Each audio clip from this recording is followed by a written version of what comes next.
ओम गुरुभ्यो नमः। ओम।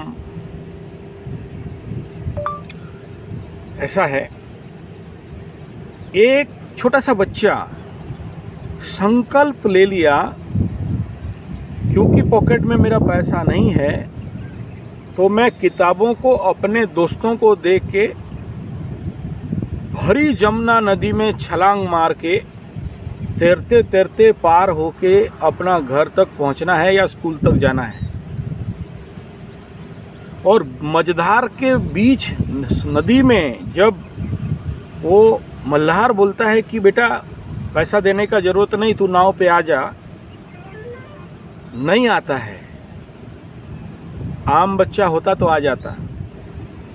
बीच मझधार नदी में बोलता नहीं ठीक है मैं नाव पे चलता हूँ, लेकिन नहीं आया। वो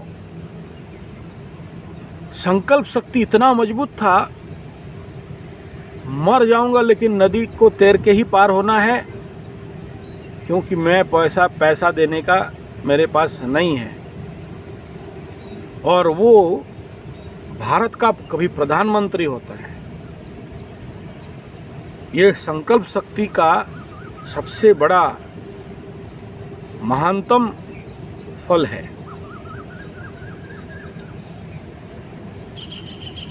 ठीक ऐसा ही एक युवा 18, 19, 20 साल का संकल्प ले लिया कि ध्यान से तभी उठूंगा जब मैं उस तत्व को, वो महाशक्ति को प्राप्त कर लूं। उस महान तत्व को समझ जाऊं, तब तक ध्यान नहीं छोड़ूंगा। कोई बोलता है 42 दिन, कोई बोलता है 48 दिन।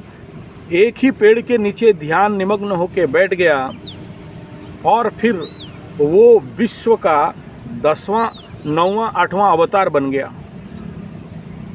और विश्व उसे भगवान बना दिया, पूजा करने लगा। यह संकल्प शक्ति का आउटपुट है। और यह संकल्प शक्ति को पहचानना जरूरी है कि जब तक नहीं पाऊं तब तक नहीं छोड़ूं। बदले में प्राण चलना है, चला जाए, कोई बात नहीं। ऐसा ही एक युवा कूदा समंदर के अंदर, और कूदने के बाद समुद्र के कुछ दूर में एक पत्थर था और वहाँ बैठ के ध्यानमग्न हो गया। 3 दिन तक कंटिन्यू बिना खाए बिना पिए ध्यानस्थ हुआ। और जब तक वह तत्व नहीं मिले तब तक मैं इस समंदर के बीच का छोटा सा पत्थर को छोड़ के नहीं जा सकता।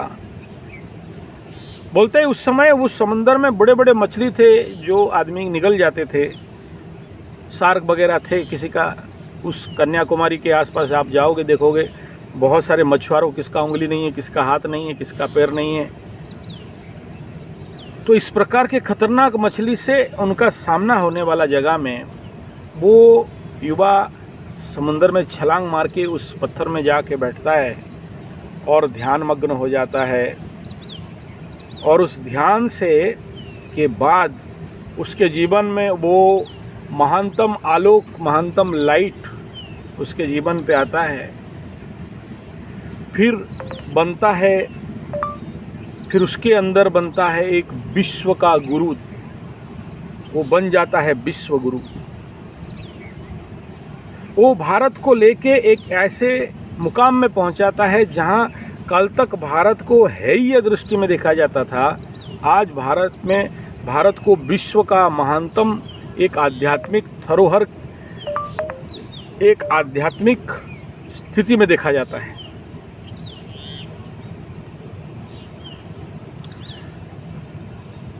यह कमाल है वह संकल्प शक्ति का, जो व्यक्ति के अंदर से निकालता है,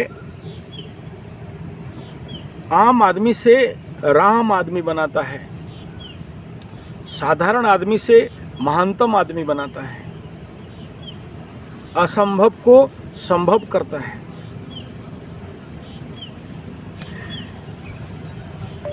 यही वो संकल्प शक्ति है जो कभी पितामह भीष्म संकल्प ले लिए कि मुझे शादी नहीं करना है और पिता का शादी के लिए अपने जीवन का बलिदान देना है, तो संकल्प ले लिए। फिर वो जीवन भर शादी नहीं की। अष्टवसु में से एक वसु गंगापुत्र भीष्म कहा गया और उन्हीं के नाम पे बना भीष्म प्रतिज्ञा। ऐसा ही एक नेगेटिव व्यक्ति संकल्प ले लिया कि कौरव वंश को ध्वंस करना है और अपने बाप के हड्डी से पासा बनाना है, और वो संकल्प ले लिया और ध्वंस करके रख दिया। ये नेगेटिव संकल्प है। एक पॉजिटिव संकल्प कि मैं करूंगा और करके दिखाऊंगा और इस युद्ध को जीतना है। ये संकल्प से अर्जुन गिर रहा था और कृष्ण भगवान उसके अंदर वो प्रेरणा भरे वो संकल्प शक्ति को पुनर्जागृत किए, जिसके कारण महाभारत जैसे असंभव युद्ध को एक गांडीव और एक अर्जुन के माध्यम से जीत लिया गया। ये संकल्प शक्ति है और ये प्रेरणादाता का प्रमुख लक्ष्य होता है कि उसके अंदर वह संकल्प शक्ति को जगा के छोड़ दे, वो फिर आगे बढ़ जाएगा। चलो, वीडियो अच्छा लगे तो लाइक शेयर कमेंट जरूर करिए, और इसके बारे में अगला वीडियो में और बात करेंगे। संपर्क हेतु 9437580589 या फिर 9938727418। धन्यवाद, नमस्कार।